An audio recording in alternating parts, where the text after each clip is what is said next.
भारत की विकास दर वैसे तो दुनिया में सबसे तेज है दोस्तों, लेकिन इस चमकते चेहरे के पीछे तीन ऐसे सेक्टर हैं जो कि इस वक्त गहरे दर्द में हैं। गांव की इकॉनमी यानी कि खेती संकट में है, फैक्ट्रियों में लागत बढ़ रही है और ग्लोबल मार्केट में हमारा एक्सपोर्ट हाँफ रहा है। ऐसे में देश के सेंट्रल बैंक यानी कि आरबीआई ने अपनी जून की जो पॉलिसी है इसमें एक बड़ा फैसला लिया है। ब्याज दरें नहीं बढ़ाई, न्यूट्रल रुख रखा और गिरते रुपए को बचाने के लिए बैंकों को विदेशी डॉलर जुटाने की खुली छूट दे दी है।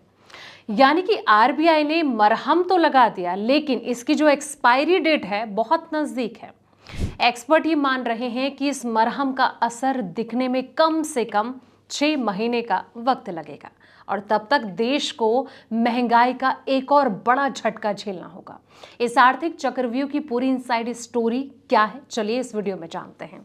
नमस्कार, मैं हूं आपके साथ संध्या बिष्ट और आप देख रहे हैं द इकोनॉमिक टाइम्स हिंदी। दोस्तों, तेल, खाद और सोना क्यों बने चिंता का कारण? सरकार का ये मानना है कि इन तीनों क्षेत्र में भारत की आयात निर्भरता काफी ज्यादा है। कच्चा तेल देश की ऊर्जा जरूरतों को पूरा करने के लिए जरूरी है, जबकि उर्वरक कृषि क्षेत्र की रीढ़ माने जाने हैं। और दूसरी ओर सोने की मांग भारत में पारंपरिक रूप से बहुत मजबूत रही है। इन तीनों वस्तुओं का जो भुगतान है विदेशी मुद्रा में करना पड़ता है, इसलिए जब इनके जो दाम है वो बढ़ते हैं तो देश से डॉलर का जो बढ़ावा है वो निकलता है। और यही कारण है कि सरकार विदेशी मुद्रा संरक्षण पर जोर दे रही है। अब स्ट्रेट ऑफ हॉर्मुज़ ने जो है ये लगातार मुश्किलें बढ़ाता जा रहा है। पश्चिम एशिया में स्थित स्ट्रेट ऑफ हॉर्मुज़ वैश्विक ऊर्जा आपूर्ति का एक बहुत जरूरी मार्ग माना जाता है। दुनिया के जो बड़े हिस्से का तेल है और कई अन्य जरूरी उत्पाद इसी रास्ते से गुजरते हैं दोस्तों। सरकारी सूत्रों के मुताबिक इस क्षेत्र में बढ़ती अनिश्चितता ने जो है कीमतों के साथ साथ आपूर्ति को लेकर भी चिंता बढ़ाती है। आंशिक ये है कि अगर स्थिति और जटिल होती है तो तेल और उर्वरक की जो उपलब्धता है वो इफेक्ट हो सकती है, जिससे कि भारत का जो आयात है वो खर्च और ज़्यादा बढ़ सकता है। अब कच्चे तेल की आपूर्ति को लेकर भी कहीं ना कहीं अनिश्चितता बनती जा रही है। सरकार के अनुसार सिर्फ ऊंची कीमतें ही चिंता का विषय नहीं है, बल्कि जो आपूर्ति की नियमितता एक बहुत बड़ी चुनौती बन रही है। अधिकारियों का ये कहना है कि ये स्पष्ट नहीं है कि हर महीने कितने जहाज समय पर पहुंच जाएंगे। अगर वैश्विक परिस्थितियां बिगड़ती हैं तो शिपमेंट में देरी या मार्ग परिवर्तन जैसी जो समस्याएं हैं वो सामने आ सकती हैं।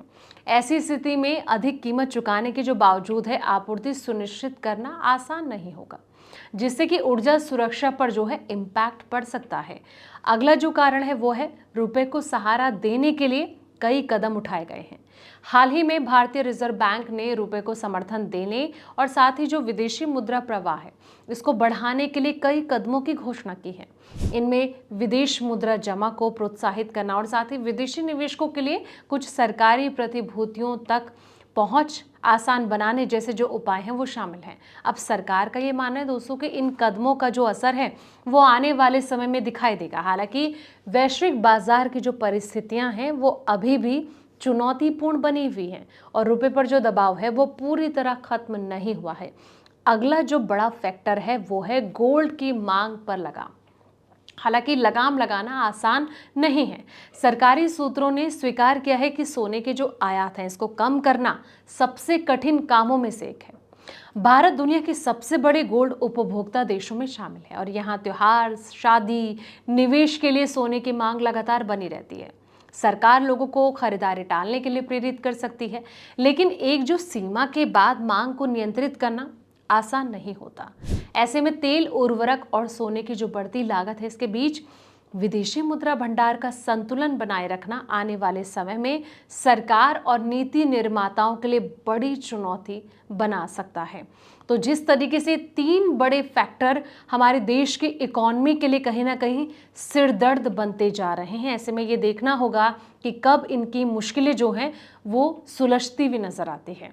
तो फिलहाल इस रिपोर्ट में इतना ही। ऐसे तमाम वीडियोस के लिए आप देखते रहें द इकोनॉमिक टाइम्स हिंदी।